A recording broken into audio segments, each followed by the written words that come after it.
Good evening പ്രിയപ്പെട്ട പ്രേക്ഷകരെ, നാട്ടുവോട്ടിന്റെ ആരവങ്ങൾ തേടിയുള്ള മീഡിയ വൺ വോട്ട് പാതയുടെ യാത്ര ഇതാ തിരുവനന്തപുരം കഴിഞ്ഞ് കൊല്ലത്തോട്ടുള്ള യാത്രയാണ്. ഇത് അതിന്റെ അതിർത്തിയാണ്. ഞങ്ങൾ ഇങ്ങനെ കൊല്ലത്തേക്ക് തിരിക്കുകയായിരുന്നു. ഞങ്ങൾ ഇവിടെ കല്ലുവാതുക്കൽ ബോർഡർ ആണെന്ന് പറയുന്നു. കല്ലുവാതുക്കൽ ശ്രീരാമപുരം എന്ന സ്ഥലത്താണ്. അപ്പുറം കൊല്ലവും ഇപ്പുറം തിരുവനന്തപുരം.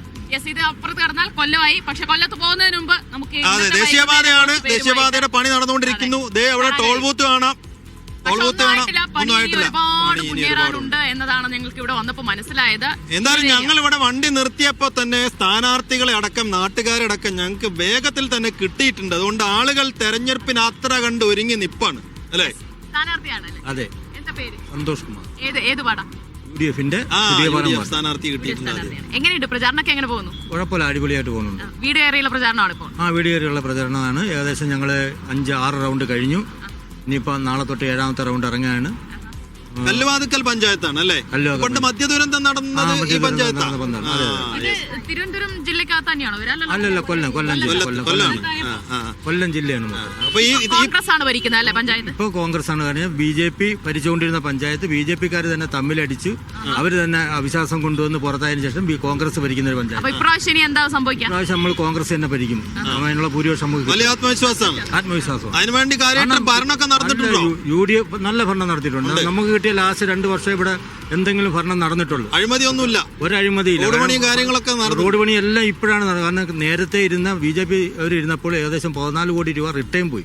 കാരണം ലാപ്സായി പോയി. പഞ്ചായത്തിന്റെ ഒരു വികസനവും നടക്കാതെ ഇവർ തമ്മിലടിച്ച് തീർക്കുകയായിരുന്നു. എന്തൊക്കെ വികസനക്ഷേമ പദ്ധതികളൊക്കെ നടപ്പാക്കാൻ കഴിഞ്ഞു? നമുക്ക് ഇപ്പോൾ നമ്മൾ കേട്ടിട്ട് ഏകദേശം ഒരു 2 വർഷം ആയതേ ഉള്ളൂ. ഞങ്ങൾ ഈ നമ്മളൊരു കമ്മ്യൂണിറ്റി ഹാൾ ഉണ്ടായിരുന്നു. അതൊക്കെ ഹൈവേ രീതിയിൽ പൊളിഞ്ഞു പോയി. നമ്മൾ പൊതു വിദ്യാഭ്യാസ സ്ഥാപനങ്ങൾക്കെല്ലാം ഈ പ്രമാണം പോലും ഇല്ലായിരുന്നു. അതെല്ലാം ഉണ്ടാക്കി നമ്മൾ അതിൻ്റെ സർക്കാരിൻ്റെ നിന്നുള്ള നഷ്ടപരിഹാരം എല്ലാം നേടിയെടുക്കുകയും നവീകരണത്തിന് 50 കോടി രൂപ, കമ്മ്യൂണിറ്റി ഹാൾ നവീകരണത്തിന് 50 കോടി രൂപ, 50 ലക്ഷം രൂപ, 50 കോടി രൂപ മാറ്റിവെച്ചിരിക്കുകയാണ്. ഇതെല്ലാം സംസ്ഥാന സർക്കാരിന്റെ സാങ്ഷൻ മാത്രം കിട്ടിയാൽ മതി. ശരി ആണോ ചേച്ചി? അങ്ങനെ വലിയ പ്രതീക്ഷയോട് കൂടിയാണ് അല്ലേ നിലനിർത്താൻ കഴിയും? തീർച്ചയായിട്ടും. നമ്മുടെ വാർഡ് പുതിയപാലം 9ാം വാർഡാണ്. 2010 ഈ വാർഡ് നിലവിൽ വന്നത്. അന്ന് 2010-15 മെമ്പറാണ് ഞാൻ. അത് കഴിഞ്ഞിട്ട് അടുത്തതും UDF തന്നെ ഭരിച്ചു. കഴിഞ്ഞ പ്രാവശ്യം അത് BJP സ്ഥാനാർത്ഥിയാണ് ജയിച്ചത്. പക്ഷേ അവരുടെ ആ സ്ഥാനാർത്ഥി പകുതിയാവുന്നതിന് മുമ്പ് തന്നെ ഇവരുടെ കയ്യിൽ നിന്ന് വേറൊരു പാർട്ടിയിലേക്ക് വേറൊരു പാർട്ടിയിലേക്ക് പോയി. നമ്മുടെ വാർഡിൽ യാതൊരുവിധ വികസനങ്ങളും നടന്നില്ല. BJP കൊണ്ടുവന്ന സ്ഥാനാർത്ഥി തന്നെ വേറെ ചാടിപ്പോയി. അപ്പൊ എന്ത് ഒരു മാനദണ്ഡത്തിലാണ് ഈ ആൾക്കാര് ഇവരെ വിശ്വസിച്ച് ഇവർ വോട്ട് ചെയ്യേണ്ടത്? ഇവരെ കൂടെ തന്നെ ഈ സ്ഥാനാർത്ഥികളെ വിശ്വാസം. നേരിട്ട് ഭരിക്കാൻ പറ്റും. എല്ലാവരും UDF-നോടൊപ്പം തന്നെയാണ്. ഏറ്റവും കൂടുതലുള്ളത് നമ്മളെ ജോലിക്ക് ഇറങ്ങി ജോലി ചെയ്യുന്ന ആൾക്കാരാണ് കൂടുതലുള്ളത്.